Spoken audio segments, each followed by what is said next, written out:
Graça e paz, amados, novamente. Hoje eu não vim falar sobre missões, embora já tenha terminado esse mês com a Oceania. Mas hoje começamos um mês especial. Um mês onde cada um de nós está inserido no que se chama esse projeto de Deus, chamado família. Cada um de nós tem algo na família como função. Você provavelmente cresceu como filho, logo se tornou às vezes irmão, logo foi pai ou esposo primeiro, logo pai. Alguns já são avós, tios, tias, e todos formamos, de certa forma, uma grande família. Mas a família é frequentemente vista como o projeto de Deus, que visa ser alicerce com raízes na Bíblia e que podem moldar a sociedade. Lembremos que antigamente não existia cidade, países, existiam famílias e depois essas famílias se transformavam em tribos e depois dessas tribos iam formando regiões ou mesmo cidades, mas sempre num cunho mais familiar. A Bíblia relata que Deus criou o homem e mulher, estabelecendo a base da família. Deus, ao dizer, por essa razão o homem deixará pai e mãe e se unirá à sua mulher, e eles se tornarão uma só carne. Com isso, estava criando esta união, onde se completavam um ao outro. Essa é a matemática de Deus. A família é a união de duas pessoas, homem e mulher. E dessa matemática de 1 mais 1, vai criando mais 1, ou mais 2, ou mais 3, ou alguns que já têm 4. Mas essa é a matemática de Deus. Assim como o relacionamento com Deus deve ser alimentado, assim também devemos alimentar o nosso relacionamento com a nossa família através do amor. Este deve ser o combustível que nos leve a superar cada obstáculo durante a convivência. Porque sabemos que dentro da convivência... Obrigado, irmã. Dentro da nossa convivência, quando a passar o tempo, as coisas vão se colocando mais difíceis, complicados, os desafios vão vindo, mas se o amor está no meio, tudo supera. Então, o que hoje faremos, na verdade, é tratar de desenvolver com vocês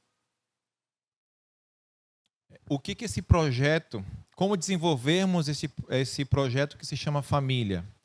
Como devemos trabalhar na minha família. O que eu devo fazer, o que eu devo conhecer desse projeto que Deus criou com tanto amor.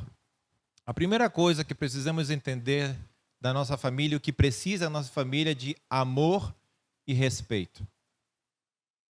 Entendemos que a base do desenvolvimento deste projeto é o amor. Sem ele, não teremos relações saudáveis e um ambiente de crescimento tanto físico como espiritual. Deus, quando constituiu a família, queria que fosse o reflexo de seu amor e unidade, e com ela mostrar à sociedade que é possível viver em harmonia e respeito. Deus, em sua essência, colocou o seu amor na família. Se a família quer demonstrar quem é Deus, a primeira coisa que vai mostrar é o amor. Com este amor, devemos aceitar e valorizar cada membro, independentemente de suas falhas e imperfeições. Isso é muito difícil. Porque às vezes nós queremos que o nosso filho, nós queremos que a nossa esposa seja de tal ou tal forma. E às vezes não aceitamos com amor. Mas Deus diz que precisamos, com amor, com a mesma visão que Ele nos entrega através de Jesus, de poder olhar diferente as falhas e as imperfeições. É difícil, com certeza, mas você consegue. Às vezes nos dá raiva certas coisas que nosso cônjuge ou a nossa cônjuge faz, Ou o nosso filho está fazendo e queremos chamar a atenção e às vezes vamos com violência, mas aí você tem que dizer, peraí, minha família está baseada no amor? Então vamos olhar com amor cada imperfeição. Quando temos amor como base da nossa família, criamos um ambiente seguro e um apoio mútuo. Quando mostramos às crianças, através de ações, o amor, eles crescem e se desenvolvem baixo o mesmo amor. Ou seja, eles vão crescendo com o amor. E isso depois eles vão transmitir. Quando falamos sobre o respeito, outro ponto essencial, devemos entender que é necessário reconhecer que cada indivíduo é uma pessoa que possui direitos na família. Estamos falando de amor e de respeito dentro da mesma base, como primeiro ponto. Amor e respeito estão coladinhos da mão. Eu preciso respeitar também a cada um dos indivíduos que formam parte da família. Cada um de nós temos direito na família. Não porque você é filho vai ser enxotado da sua casa, porque você tem direito como filho. Deus não vai enxotar você se você já é um filho de Deus. Por quê? Porque ele, assim como a parábola do filho pródigo, vocês acham que aquele pai enxotou o seu filho? Ele se entristeceu. Ele todos os dias estava na janela esperando que algum dia o seu filho voltasse, que ele pudesse entender de que estava sempre com os braços abertos esperando. Mas ele não voltava. E provavelmente aquele pai orava todos os dias, cuida do meu filho. E não por isso deixou o seu direito de ser filhos. As crianças devem aprender em casa sobre o respeito para demonstrar fora dela o que é tratar bem as pessoas. Quando elas veem o respeito que existe entre cada integrante, ela entende que a forma de atuar a fará a mesma coisa com seus colegas e amigos. Como está o respeito na sua casa? Você consegue respeitar a sua esposa, o espaço dela, o espaço dele quando chega cansado do trabalho, ou a mulher que vem também do trabalho e chega cansada, você, varão, consegue respeitar o espaço dela? Aqueles primeiros 5 minutos ou 10 minutos que quando ela chega cansada em casa e precisa daquele momento de ficar no sofá, provavelmente fechar os olhos um pouco e descansar. Você tem aquela ação de respeito de poder provavelmente tirar as crianças que vêm com tanta alegria, abraçar a mãe, vou colocar assim meu ponto de vista como homem, a ser minha esposa, e dizer, filhos, vamos deixar a mamãe descansar um momento, depois a gente dá aquele abraço gostoso. Como está a sua iniciativa, homem? Como está a sua iniciativa, dama? Com sua esposa, com sua esposa? Você tem esse relacionamento, esse respeito nesse aspecto? Em Efésios 6, de 1 a 4, podem estar projetando aí para que possam me acompanhar, dizem assim, filhos, obedeçam a seus pais no Senhor, pois isso é justo. Honra teu pai e tua mãe, este é o primeiro mandamento com promessa, para que tudo te ocorra bem e tenhas longa vida sobre a terra. Pais, não irritem seus filhos, antes criem-nos segundo a instrução e conselho do Senhor. Antes do culto, eu conversava com os adolescentes e disse, fiquem aqui, hoje nós vamos ter nossa classe, porque eu quero também falar para vocês. Vocês sabiam, meninos, que esse era o versículo que eu mais anelava no meu coração? Honrar meu pai e minha mãe. Mas eu anelava no sentido de viver muito tempo, porque essa é a promessa. Viver longos dias. E esse era o anelo que meu coração, porque eu ainda não entendia o que significava obedecer pai e mãe, honrá-los. Mesmo na morte deles, eu continuo honrando meu pai. A memória dele, mesmo ele ainda já falecido, continua diante de mim. As pessoas, inclusive minha esposa, me diz, Fernando, às vezes eu vejo você quando tem certas ações muito parecidas a como seu pai fazia quando estava vivo. Então, isso, vamos dizer assim, enche meu coração de alegria porque estou honrando meu pai nesse aspecto. Você ainda tem seu pai e sua mãe vivos? Honre-os. Honre-os. Não somente em vida, mas também durante o processo, quando ele já não estiver com vocês. Honrar não é somente obedecer, mas sim é lembrar daquilo que ele fazia e colocá-lo em prática. Outro ponto muito importante dentro deste projeto chamado família é o lugar ideal. Qual é o seu lugar ideal? Qual deve ser o lugar ideal para uma família que quer estabelecer e fazer uma família, como falamos aqui, na rocha que é Cristo? Qual seria o melhor lugar? Eu quero duas opiniões. Qual seria o melhor lugar? A casa? Outra? Alguém mais? Dou-lhe uma. Desculpa? Igreja? Ok. Para mim, e eu já tinha escutado essa mensagem, inclusive do nosso pastor, é a mesa. A mesa? Como assim? Eu vou explicar por quê. Na Bíblia, podemos encontrar muitos lugares onde as famílias, tanto no Antigo como no Novo Testamento, desenvolviam seus relacionamentos familiares. Porém, acredito que um dos melhores lugares para desenvolver este projeto é sentado à mesa.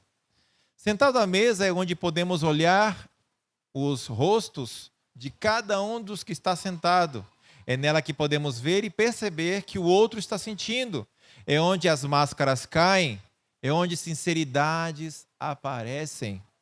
Onde sentimentos como alegria e tristeza aparecem com mais frequência, é onde a comunicação flui. É na mesa. É nela que podemos orar uns pelos outros. É nela onde o nosso coração se coloca mais sensível em cada relato contado por um dos seus integrantes. É nela que compartilhamos memoráveis refeições. Na casa dos meus sogros, quando vem visita, é uma alegria. Quando estamos juntos como família, os 6 sentados na mesa, é uma alegria. Quando vem os 10, quando chega meu cunhado com seus filhos, já não consegue estar numa mesa só. A gente precisa armar uma mesa menor para as crianças. Mas é uma alegria. E rimos, e conversamos, e falamos. E quando um conta a sua tristeza, oramos. É na mesa em que olhamos nos olhos com sinceridade. É na mesa que as máscaras caem. É na mesa que aquele que não se sente bem sai. É na mesa onde formam-se alianças e contratos. Não na mesa de casa, mas é numa mesa. É na mesa onde eu posso olhar a pessoa e dizer, sim, eu posso confiar em você. Na família, a mesa é onde eu posso, se a mesa é redonda, ver a cada uma das caras. E às vezes, aquele que é o patriarca se senta numa ponta da mesa e consegue ver todos os cantos da mesa. E quem está ao seu lado, sempre, normalmente é a sua esposa, que está sempre, é aquela que está mais pertinho e que sabe o que é estar ao lado. Sem ir muito longe, na ceia, na chamada última ceia de Páscoa, mas ao mesmo tempo a primeira ceia memorial, Jesus tinha os seus discípulos todos distribuídos. E tinha um que diz a palavra, que estava sempre perto. Não era Pedro, mas sim João. E tinha um que pegava do prato e que diz Jesus que era o traidor. Quem pega do prato próximo de Jesus normalmente está ao lado. Quem está ao lado normalmente é a que gera mais confiança, é a que tem mais intimidade. É na mesa. Salmo 128 nos diz, como é feliz quem teme ao Senhor, quem anda em seus caminhos. Você comerá do fruto do seu trabalho e será feliz e próspero. Sua mulher será como videira frutífera em sua casa. Seus filhos serão como brotos de oliveiras ao redor da mesa. Assim será abençoado o homem que teme o Senhor. Que o Senhor abençoe desde Sião para que você veja a prosperidade de Jerusalém todos os dias da sua vida e veja os filhos dos seus filhos, haja paz em Israel.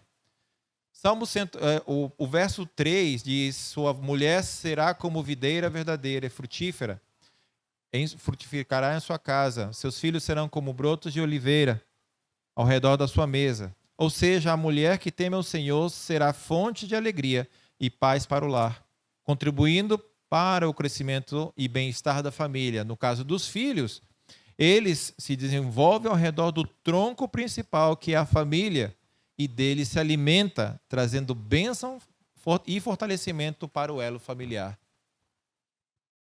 É na mesa que as coisas se constroem. É na mesa que você entrega o firme alicerce. É na mesa que você entrega como pai o ensinamento de vida, o fundamento que é Jesus Cristo. É na mesa que você entrega ordenança aos seus filhos. Mas nessa mesa também existe o terceiro ponto, que é parte fundamental deste projeto de Deus: a comunicação.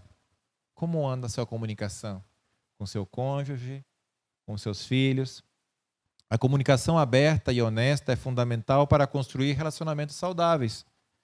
A dificuldade de estabelecer uma comunicação saudável na família moderna reside principalmente na falta de tempo e atenção dedicados ao diálogo, à escuta ativa. Já vou falar disso aí.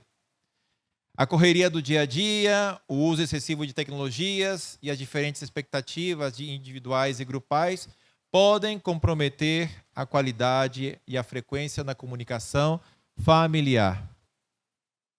Comunicação saudável exige que os membros da família não apenas falem, mas também ouçam atentamente, demonstrando empatia e compreensão pelas opiniões e sentimentos dos outros.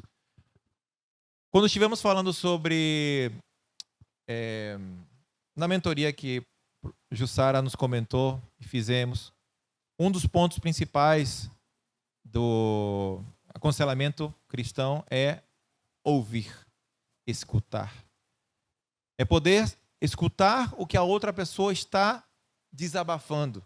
É poder dizer para outra pessoa, para mim, calma, deixa ela falar. Porque sozinha ela vai mostrar a resposta. Ela vai entender e vai ter a solução. Escuta ativa é você poder ser empático com aquele que está falando. Quando os seus filhos estão falando com você, você realmente presta atenção? Ou vê somente o problema, ou você que está no futebol, não, meu filho não é mais importante que o futebol, então deixo de lado e só escuto aquele murmúrio, não, que minha irmã me bateu, meu irmão, sei lá, arriscou e fez algum problema, teve algum problema. Ou você é capaz de desligar o que você está fazendo e prestar atenção no seu filho? Essa é a escuta ativa. A comunicação é essencial para estabelecer laços, permitindo que seus membros expressem seus sentimentos e emoções, promovendo confiança mútua e compreensão. Com o diálogo, podemos solucionar situações de conflito, tanto emocionais como sociais. Que maravilha! Como é que eu vou saber o que meu filho está sentindo se ele não fala comigo? Como é que eu vou saber o que minha esposa tem nos seus sentimentos mais íntimos se eu não deixo ela falar, se expressar? Tem homens e mulheres em suas próprias casas que não deixam o outro se expressar. A irmã Jussara, que já conversou muito isso com a gente, com a igreja e outras palestras que ela faz, às vezes somos as pessoas que completam frases. Ela manifesta, né? E às vezes acontece isso, você está falando e corta a outra pessoa porque completa a frase. E não é assim. Você deve esperar que a outra pessoa termine. Escutar. Escuta ativa. Então, com o diálogo podemos solucionar esse tipo de problemas. Quando nos comunicamos e permitimos gerar esse diálogo, criamos laços fortes, reduzimos conflitos, promovemos a compreensão e geramos saúde mental e bem-estar emocional. Efésios 4:29 nos diz: nenhuma palavra torpe saia da boca de vocês, mas apenas a que for útil para edificar os outros, conforme a necessidade, para que conceda graça aos que ouvem. Você, quando está conversando com seu familiar, sua família, seus filhos, seu cônjuge, você grita com ele ou só quando está irritado? Quando você fala com seu irmão, com sua irmã, fala com palavras torpes, o que seria a palavra torpe? Seu idiota, seu burro, nécio. Ou seja, como o pastor falou uma vez, de cima para baixo. Você fala de cima para baixo? Às vezes a gente também é torpe. A gente também é nécio. Por que temos que carregar a culpa no outro se eu também às vezes sou culpado? Devemos nos tratar sempre, a palavra nos diz, em Efésios, edificando uns aos outros. Edificando uns aos outros, é construindo. A família é isso. Também vemos no Antigo Testamento os antigos patriarcas que se dedicavam a conversar com seus filhos e deixar legados sólidos. Como é que está o seu legado para com a sua família? Você está construindo esse legado com seus filhos? Com sua mãe, com seu pai? Porque lembremos que não estaremos aqui para sempre. Mas o que você fez, o que você deixou, é o que vai permanecer. Deuteronômio 6, 6 e 7 diz assim: que todas essas palavras que hoje lhes ordeno estejam em seu coração. Ensine-as com persistência a seus filhos. Converse sobre elas quando estiver sentado em casa, quando estiver andando pelo caminho, quando se deitar e quando se levantar. Ou seja, em todo o tempo. Porque se não estamos sentados, estamos de pé. Quando não estamos parados, estamos caminhando. Quantos de vocês não trabalham fora e permanecem, normalmente essas mulheres, né? Permanecem com seus filhos em casa, eles estão observando. E você é capaz de conversar e ter um tempo para eles. Quantos de vocês que chegam do trabalho em casa, compartilhem um pouquinho o seu tempo com os seus filhos, porque eles acham que você, varão, é o seu super-herói. Você já percebeu isso? Eu vejo a relação de Jefinho com Gel, que às vezes ele vem para cá, mas espera o papai chegar e parte correndo para os braços do pai. E porque ele sabe que construiu esse relacionamento com seu filho. E agora vai ser difícil soltá-lo, né, Gel? Mas esse relacionamento sólido é o que nos leva a construir heranças. Não é o dinheiro que você precisa dar para os seus filhos. É base, fundamental. Porque quando você não estiver mais, o que eles vão fazer? Eles vão ser homens e mulheres de respeito. Eles vão ser homens e mulheres que vão obedecer à sociedade e às leis. Isso você constrói dentro de casa. Ou vai ser aquele que você, quando vê, o seu filho está vendo você cruzar uma luz vermelha, fazer uma, vou colocar entre aspas aqui, baianada. É porque aqui é mais rápido. Então vamos fazer uma volta aqui. Ninguém está vendo. Ninguém está vendo. Hoje, bom, um tempo, meu filho, às vezes me chama a atenção. O pai, esta é área de 80 km por hora, você está a 90. Você está a 90 porque estamos atrasados, né? Mas ele me chama a atenção. E estamos de olho sempre. Pais, seus filhos estão sempre observando você, mesmo que você ache que ele não está observando. Tem uma cena muito interessante, que quando Pedro era menor, e ele estava, isso conta Jussara, ele estava sempre brincando com carrinhos, aqueles que se lembram dele quando tinha 3, 4 anos, amava brincar de carrinho, trazíamos ele para as quintas-feiras, e ele ficava brincando de carrinho sozinho. De repente, Jussara ou Arno, o pastor, faz uma pergunta e ninguém respondia, e ele de lá já estava respondendo. E levantava só a voz sozinho. Quando ninguém pensava que ele estava prestando atenção, ele já estava respondendo. Então não se engane, pai e mãe. Seu filho está prestando atenção. Quarto ponto, que são as funções de cada integrante da família. E aqui foi a pergunta que eu fiz no início. Segundo o site netvistos.com.br, cada integrante tem diferentes funções que promovem o bem-estar familiar. Estes são: os pais são considerados os suportes da família, têm um papel de liderança, suporte financeiro e cuidado com os filhos, garantindo suas necessidades básicas.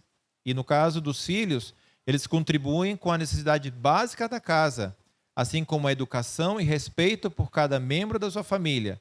Essas necessidades básicas ajuda para varrer a casa, coisas que você pode dar como orientação a eles, porque você sabe que ele pode fazer. Meus filhos hoje já conseguem lavar pratos, varrer as suas casas, fazer a sua cama. Quanto de vocês, adolescentes, já fazem as suas camas?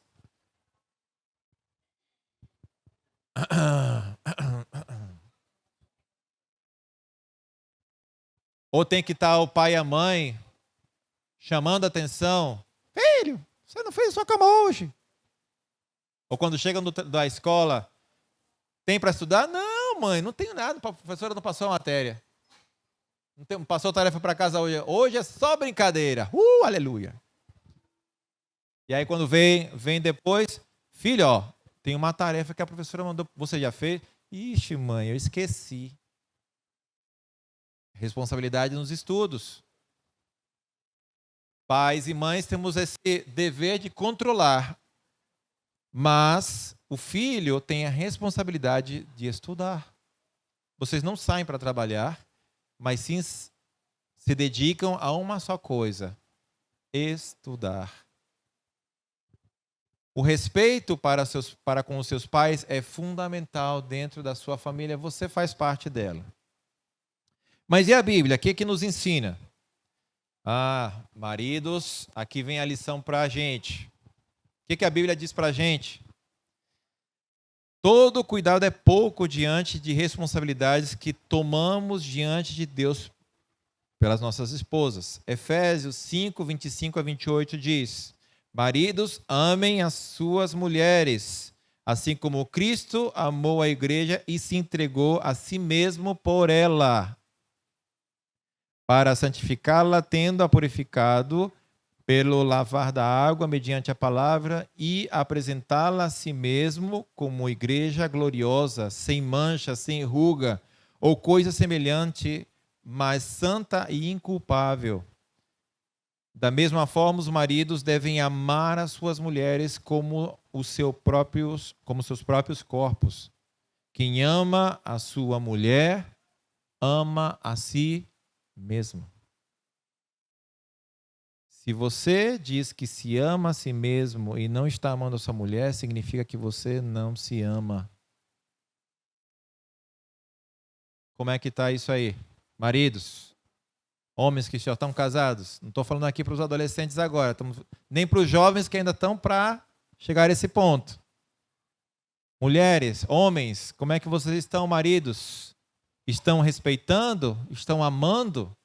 Assim como vocês amam e cuidam do seu corpo, ou não estão cuidando do seu corpo? Estamos falhando também com o templo do Espírito Santo? Maridos, precisamos deixar que Cristo seja o nosso cabeça, assim como o da mulher. Só podemos ter autoridade quem está abaixo de outra autoridade, já que esta procede de Deus. Isso se encontra lá em Romanos 13, 1 e 2. Amar a esposa é um mandamento, como Colossenses 3,19. Maridos, amem as suas mulheres, ou a sua mulher, né? Aqui no caso, amem a sua mulher, e não a tratem com amargura. Devemos, maridos, valorizar as suas esposas. Provérbio 18, 22 diz: quem encontra uma esposa encontra algo excelente, recebeu uma bênção do Senhor. Você já falou para sua esposa hoje ou essa semana: amor, Deus me deu você, você é uma bênção para a minha vida. Eu sei que alguma vez você já falou, mas é constante no relacionamento você dizer: amor, você é uma bênção na minha vida. Eu sei que às vezes é difícil naqueles momentos onde estamos e que existe um atrito. Isso é normal. A professora Jussara pode mencionar que isso é normal. É tempo de, nessas limações, é tempo de dizer: oh, até aqui, e eu sei que daqui até ali é o seu limite. Ou seja, entre esposo e esposa, a gente precisa aprender a ver até onde é o limite do seu esposo ou da esposa. Mas não devemos deixar de amar. Não devemos deixar de fazer um carinho. Eu sempre me lembro dos exemplos de Clebson com sua esposa, e aqui enaltece a sua esposa, tanto é que a esposa dela fica vermelha quando Clebson fala dela. E a gente vê esse amor genuíno, não porque ele falou daqui, não porque sua esposa ficou vermelha, mas porque o conviver aqui na igreja o demonstra. A gente não conhece, eu não conheço como é o relacionamento de vocês em casa. Isso é você, seu esposo, sua esposa e Deus. Mas o que falamos aqui, o que vemos aqui na igreja é como nós entendemos. Então, outra coisa, homens, devemos agir como sacerdotes do lar, levando a família sempre a Deus. Deuteronômio 6:7, como eu mencionei, ensina-as com persistência a seus filhos, converse com eles, com elas, quando estiver sentado em casa, quando estiver andando pelo caminho, quando se deitar e quando se levantar. Como é que está levar a sua família, homens, a um relacionamento com Deus, a devocionais diários, a orar pelos seus filhos quando eles estão dormindo? Lá é uma prática que a gente consegue fazer, eu consigo fazer, de quando meus filhos estão dormindo, poder colocar as mãos sobre eles e abençoar o seu dia. E falar para Deus: Deus, aqui estão meus filhos, é bênção para a minha vida, e eu quero que eles também sejam bênção no futuro. Abençoe, tenha essa prática de abençoar os seus filhos, de poder dizer: filho, eu amo você, de abraçá-lo, porque depois vai chegar um tempo que não vai conseguir fazer isso, meu querido. Eles vão crescer, não vão querer: sai, mãe, sai. Não quero mais isso aí. Minha esposa, hoje estávamos almoçando e estava olhando para Pedro. E Pedro: mãe, deixa de me olhar, para. E ele já tem aqueles cabelos longos, né? Então se esconde atrás dos cabelos. Porque nossos filhos vão crescendo e já não vão querer que a gente agarre eles e beije. Eu ainda faço a força e ele me abraça, e eu abraço ele as costas e beijo mesmo. Minha filha não, é mais carinhosa. Ela vai e me abraça mesmo. Ela é mais forte às vezes que eu e me joga para trás. Mas esse amor tem que ser demonstrado. Esposas, Deus as fez auxiliadora e idônea. Lá em Gênesis 2:18 diz: então o Senhor Deus declarou: não é bom que o homem esteja só. Farei para ele alguém que auxilie e lhe corresponda. Deve honrar, respeitar e ser submissa ao marido, assim como ao Senhor. Isto significa que não deve fazer nada que fira as orientações da palavra de Deus. Essa é a submissão. Mulheres, sujeitem-se aos seus maridos como ao Senhor, pois o marido é a cabeça da mulher, como também Cristo é o cabeça da igreja, que é o seu corpo, do qual ele é o Salvador. Isso é em Efésios 5:22, 23. O homem, quando a Bíblia fala sobre ser submissas, no caso da mulher, nunca é colocar atrás a mulher. Ela sempre, como auxiliadora, é ao lado. Tem teologias aí, mundo afora, que estão colocando a mulher muitas vezes à frente. Deus nos ensina que ela vai ao lado. Quando nos casamos, ela vai atrás, Clepso? Quando casamos e a gente se ajoelha e recebemos a bênção, é ao lado. E tem um protocolo que a mulher sempre é ao lado direito da mulher, ou ao contrário, não sei. Mas ela está ao meu lado. Ela é minha auxiliadora. E eu devo sempre proteger. Ela é auxiliadora. Algumas outras orientações bíblicas em torno à esposa. Provérbios 12, 4 diz: a mulher exemplar é a coroa do seu marido, mas a de comportamento vergonhoso é como câncer aos seus ossos. Cuidado, mulheres, cuidado. Provérbios 14, 1 diz: a mulher sábia edifica a sua casa, mas com as próprias mãos a insensata derruba a sua. Temos que ter cuidado. Vocês, mulheres, são sábias.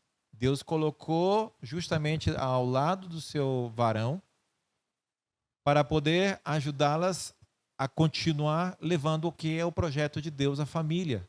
Sem vocês e a mulher e o homem sem as suas mulheres, ou vice-versa, mulheres sem os seus homens, não poderiam constituir família. Projeto de Deus. Filhos, agora é com vocês. Se bem que todos nós somos filhos. Então, partimos da base que todos nós somos filhos, mas eu quero falar para essa galerinha que ainda não tem família. Deus nos diz em Efésios 1, 6, de 1 a 3, filhos, obedeçam aos seus pais no Senhor, pois isso é justo. Honra teu pai e tua mãe. Este é o primeiro mandamento com promessa, para que tudo te corra bem e tenhas longa vida sobre a terra. Você quer ir bem na escola? Meninos, meninas, vocês querem ir bem na sociedade? Na igreja? No seu crescer, no seu desenvolvimento, no seu jogo de futebol? Na sua escola? Na sua vida em geral? Obedeça o seu pai e sua mãe. Honre-os. Como é que é honrar? O primeiro passo de uma honra é obedecer. O segundo passo é tratar de fazer e copiar o que seu pai faz. O melhor dele, tira de você, tira dele o melhor dele e comece a praticar. O que é o melhor dele? Você já pensou, filhos? O que é o melhor do meu pai? O melhor do meu pai é quando ele joga a bola comigo. O melhor do meu pai é quando ele entrega o seu tempo. Hoje em dia, com minha filha, a gente, não sei quantos de vocês, os mais antigos, esse grupinho aqui ele não conhece. Cama de gato. Que é um joguinho com uma cordinha que vai passando as mãos e você vai fazendo formas e vai passando para o outro e vai gerando isso. Ela me fez lembrar do meu tempo quando eu era criança. Eu falei, não vou perder essa oportunidade de brincar com ela. E aí a gente pode passar, e ela já fez, e ela faz, e ela chega, papai, vamos brincar? Filha, espera aí só um pouquinho. Pronto, bora lá. E ela arma a cama de gato e vamos brincando. E esse é um jogo eterno. Porque se você não falhar, pode fazer e fazer e fazer. Aqueles que já brincaram, tratem de fazer com seus filhos. Eu não vou dizer que é muito legal. No início é legal. Mas depois você fica um pouco enjoativo. Mas para a cabecinha da criança, esse tempo é maravilhoso. Então, filhos, honrem os seus pais. Este mandamento também está expressado em Êxodo 20, 12, que menciona sobre a importância de honrar os nossos pais. Os filhos devem dar ouvido às instruções dos pais, como lá está em Provérbios 1:8. Ouça, meu filho, a instrução de seu pai e não despreze o ensino de sua mãe. Devemos obedecer sempre essas instruções. Em Colossenses 3:20 diz, respeite-os. Em Provérbios 15:20, cuide deles. Cuide de seus pais. Um dia eles vão ficar velhinhos. Vão ficar com cabelos brancos. Não olhem para o pastor. Vão ficar com cabelos brancos. E a gente vai precisar, nessa honra cuidar também dos nossos pais. É ficar com eles direto? Não. Mas uma ligação. Pai, e aí, pai, como é que você está? Está tudo bem em casa? Está tudo bem com a mamãe? Está tudo bem? Eu vejo os meus cunhados um tratamento especial com meus sogros.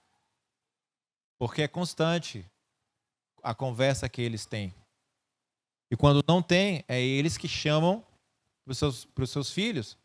E aí, tudo bem? Como é que estão as coisas em São Paulo? Como é que estão as coisas aqui em Salvador? Como é que estão as crianças? Está precisando de alguma coisa? Podemos orar por vocês? É assim, cuidado. Filhos, jamais desprezem os seus pais. Em Provérbios 23, 22. Aqui vem uma parte dolorosa para eles. Queridos, submetam-se à correção. Quando vocês forem castigados, pensem, por que será que eu fui castigado? Eu honrei ao meu pai e minha mãe? Eu fui obediente? Eu recebi um coce de graça? Será que foi de graça? Às vezes, você precisa disso para poder entrar novamente na linha. Não na linha que os seus pais querem, mas a linha que Deus assim mencionou para que seus pais pudessem orientar vocês. Meninos, se vocês querem andar bem na vida, honre seu pai e sua mãe. Aceitem a correção. E, último, para vocês, crianças, amem seus pais em todo o tempo. 1 João 4, 7 e 8. Como assim Deus nos amou. Amaos uns aos outros. Então, como vimos anteriormente, durante toda essa mensagem, a família é projeto que nasceu do coração de Deus, desde o início com Adão e Eva, e onde Ele coloca toda a sua essência. É assim que Ele quer. É assim que vamos viver na eternidade, com amor e respeito. Entendemos que o pecado tem feito seus estragos e que Satanás deseja sempre destruir o que Deus abençoou. Este projeto, que iniciou lá do Éden, Satanás já meteu o dedo, porque sabia que esse projeto era fantástico, era perfeito. Mas colocou aquela pisca onde o homem e a mulher pegaram e transmitiu o pecado para toda a sociedade, toda a humanidade. É triste dizer, mas a principal instituição de Deus, o principal projeto de Deus ficou frágil, não ficou forte. E por isso precisamos voltar ao projeto original. Mas se colocarmos Deus no centro da nossa família, como um elo principal, a família será e estará sempre forte e inquebrantável diante dos desafios que se apresentem. Essa é a essência de Deus. Se Deus está na sua família, nada nem ninguém vai poder quebrar a família. Lembrem-se, a mesa permite que a sua comunicação com seus filhos seja olho no olho. Conseguirão fazer força, gerar força na relação da sua família se você tiver como elo Deus como centro. Que Deus nos abençoe. E a última mensagem, ame a sua família. Que esse mês seja realmente de bênção para todos nós e que aprendamos cada dia mais a como cultivar esse projeto maravilhoso chamado família.